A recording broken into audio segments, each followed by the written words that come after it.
And the scene opens. Um, Finding Stefan in his apartment this evening, making preparations, milling over some thoughts for the person that he's trying to find for one. Nosferatu. Thomas trying to find the whereabouts of Richard Warner.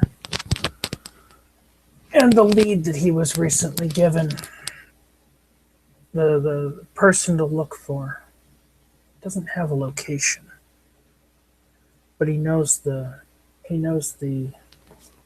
lead, the contact, his kindred.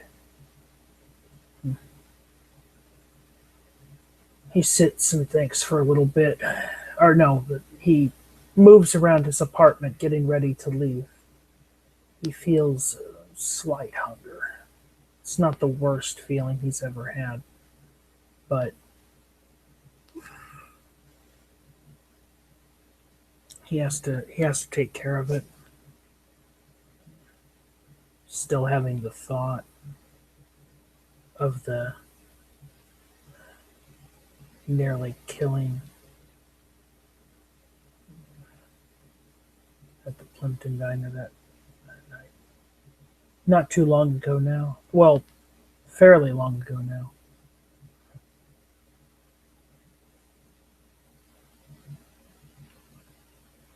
Thinks to himself, contemplating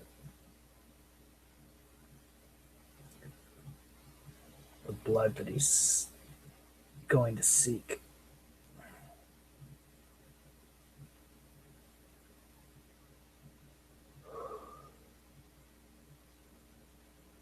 Doesn't take an unnecessary breath in or out. He just kind of mentally pictures himself taking a breath, just kind of trying to calm himself. I think it'll be fine.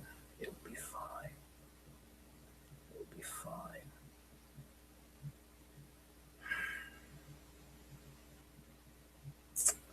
Goes over thinking where to start.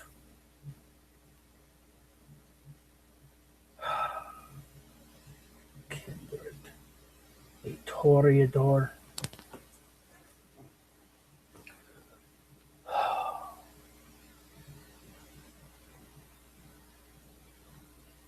I guess there's only one option.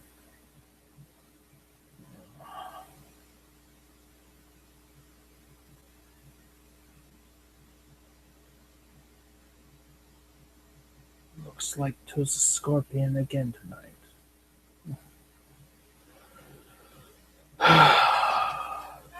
Disappointed, he just kind of puts his hands, or puts his fingers on the bridge of his nose, just kind of moves it up to around his temples.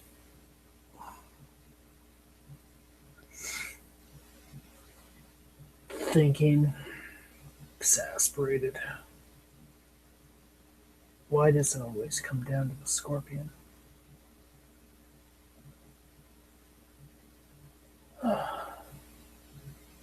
Oh well. Oh well. Time to go out and see if I can hold down my dinner.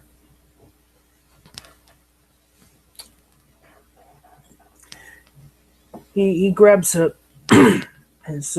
gray hooded sweatshirt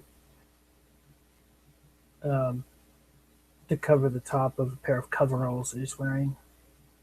His shoes aren't that casual, but he's confident that the coveralls mostly cover them up without impairing his ability to walk without tripping.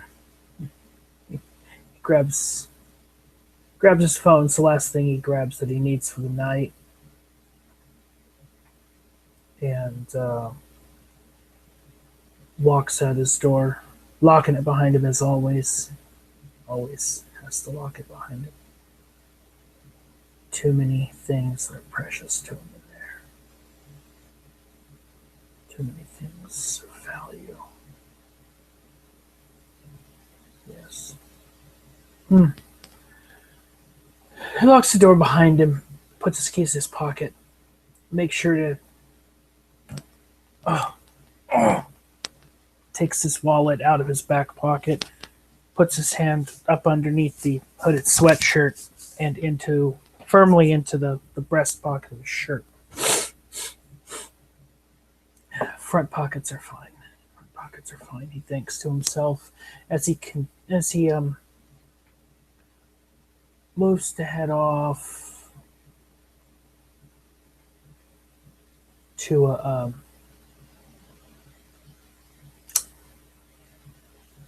quiet area of Chinatown. He knows he's seen stray animals around there. Despite what people say, despite the rumors that people come up with, how you can't find cats or dogs, stray animals of any kind within 3 blocks of a Chinese restaurant, he discounts this as racism. He's seen stray animals around restaurants like that. Just kind of sighs to himself a little bit. Well, mentally, of course. No, he actually sighs.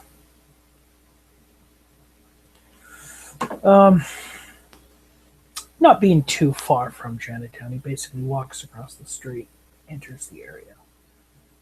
But it takes him a good 30 minutes to find a nice, quiet alleyway. Chinatown, no lights on, no one around, period.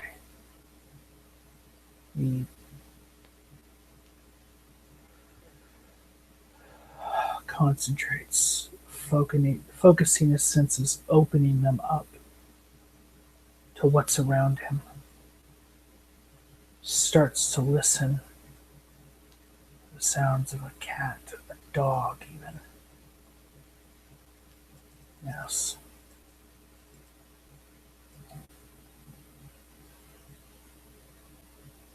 And he does indeed hear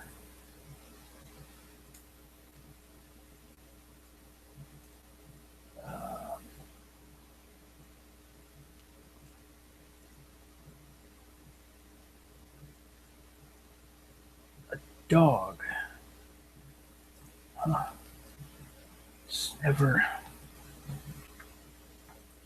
It's never fed on a dog before. It's a larger animal. A little bigger anyway. Sounds like a smaller dog. He follows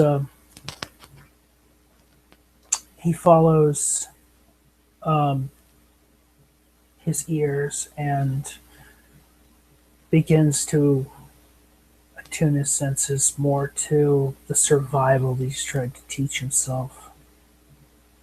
Maybe he's not the best person to self-teach things like this, but one can only try.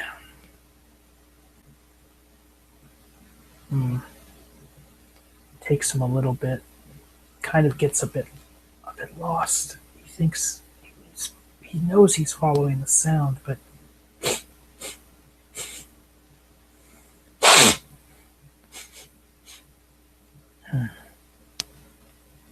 he got confused by the scent. Goes back to wondering. He thinks to himself, eyes open, ears open, senses open. Thinks, okay. Dogs are social creatures.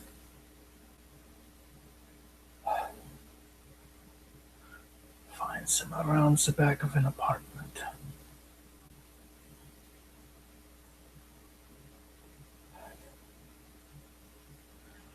He takes a moment, clearing his head,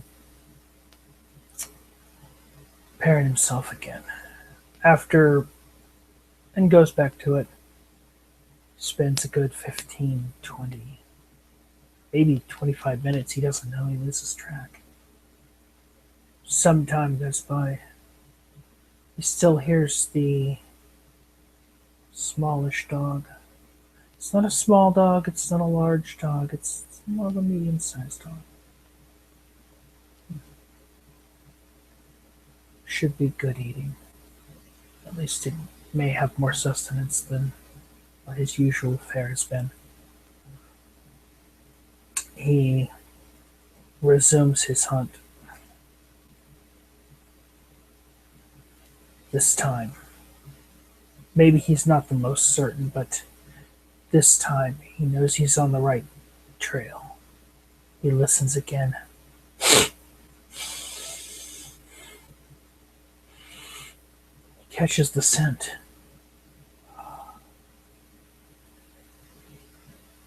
Indeed. He follows the scent, he follows the sound. Watches carefully to make sure anyone's around.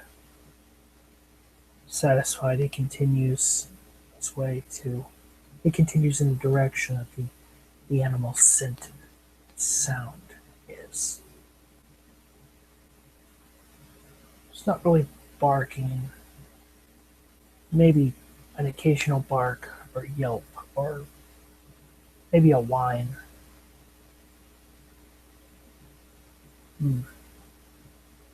Maybe scratching around is what he hears off in the distance. He really tries hard. He comes across the animal. Not too big, not too small.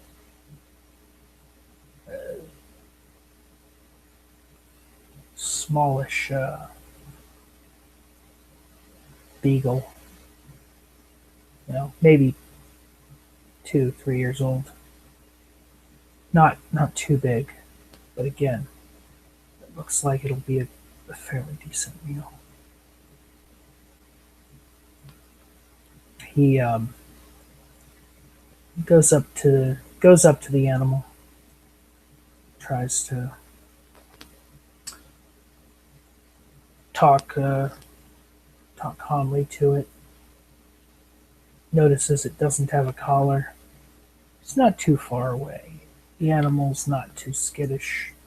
Surprising. Most strays are. But he kneels down a little bit and, kind of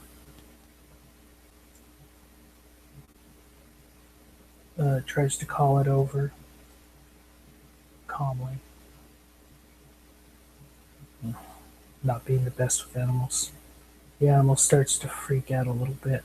Starts to regard him oddly. He's noticed this before, but maybe he'll have some luck. He says some calm words. Here, boy. Here. It's okay. I will not hurt you. I'm a friend.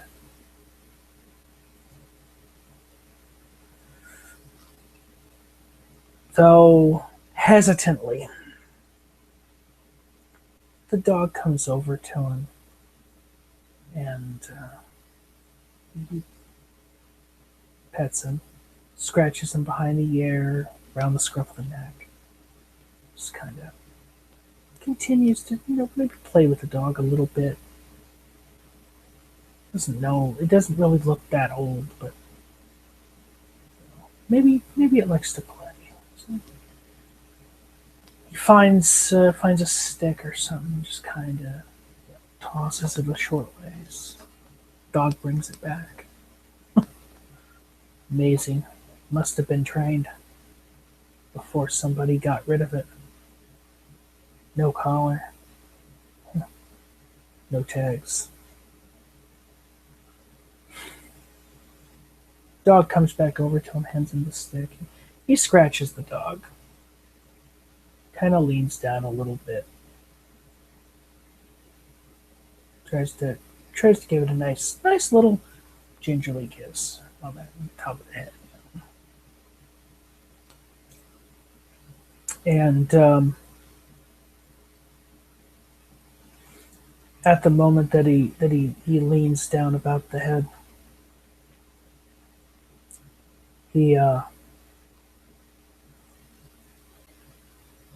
focuses himself back onto the thought of the previous night, the thought of seeing Gideon bend those bars, the thought of him actually being able to lift one of his heavy work tables, and really focuses in as he whispers gingerly to the animal, trying to keep it calm, just trying to make friends. Dogs are man's best friend, right? The dog doesn't suspect. He's calmed him down fairly well. Stephen's pleased, smiles to himself. And he feels the slow, sluggish VTMYTE in his veins.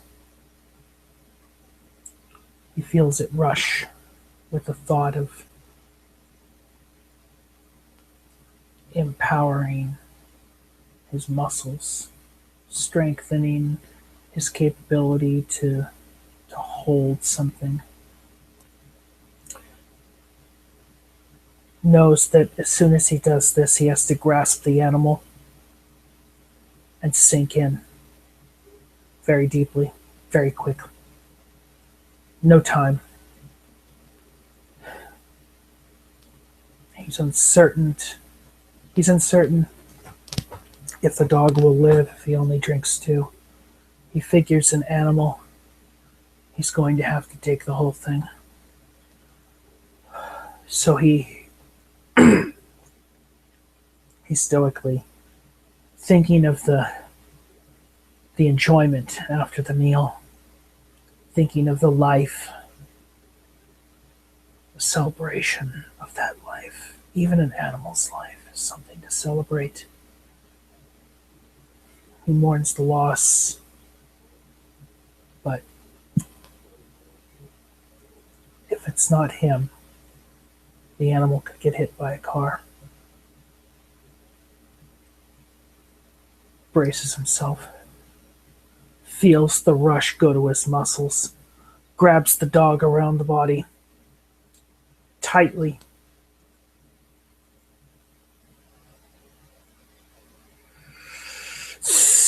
As soon as he grabs the animal, he sinks in. Let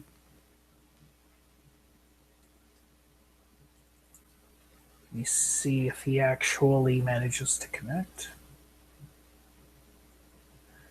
He doesn't manage to hold the animal, but right before the animal can get out of his flimsy grasp, he manages to bite down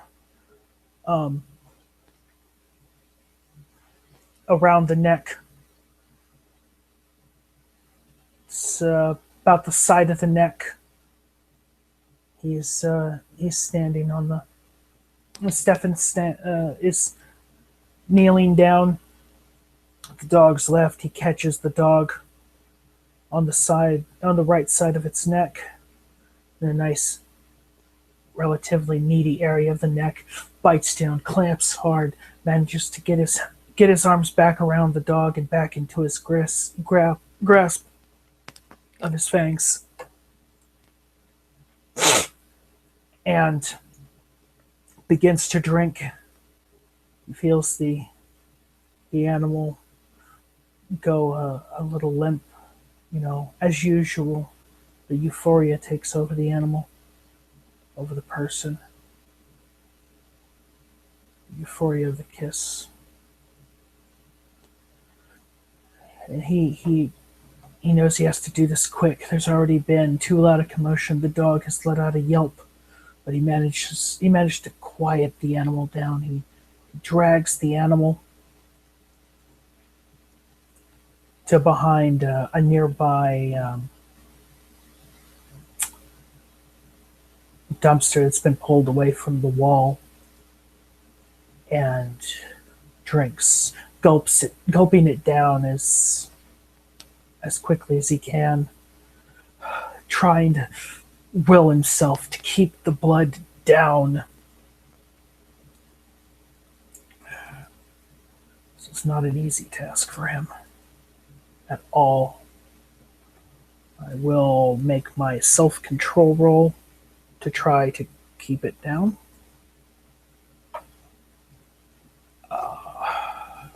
Stefan will spend a single willpower point at this point. He starts to feel himself.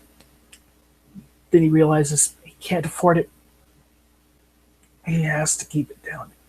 He steels himself against the horrible taste of animal blood. But he has to do it. He has to do it. This is the only way. He continues to drink, choking down every single drop, every pint in the animal's body. Feeling an odd sensation, that odd, disgusted tingle going up and down his spine, that tingle of revulsion that shoots through his nervous system. But eventually, he gets the dog drained of all 4 traits of blood, all 4 points of blood, I should say.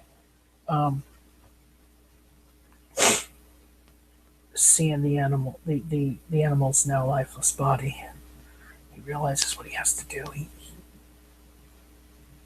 walks. He drags the animal carcass to the side, the left side of the dumpster. He looks inside of it to see how many bags are in there. Good, mostly full. He moves over 4 bags. Luckily they don't break when he moves them, and makes a spot like a burial hole. He picks up the dog, petting it one last time. Even though the blood tasted foul, tasted revolting, it's still a life. Caring animal.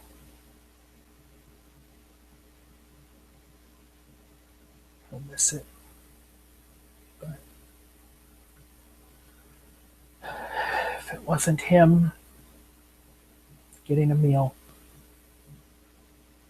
it might have been, more than likely, somebody in a vehicle, not looking, not caring, not paying attention. Strike it, kill it. It's all done with. He lays the animal quickly into the dumpster, placing the bags over it, knowing that these plastic garbage bags in this will speed up the decomposition. He knows this for a fact. It's not going to be pleasant, but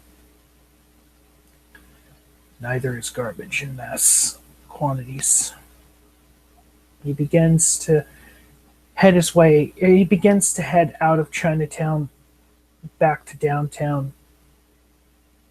He realizes, shit, he didn't feed us cleanly. He pulls the hood of his sweatshirt over his face, keeping his head down. He knows he has to get home as soon as possible. He has to clean up.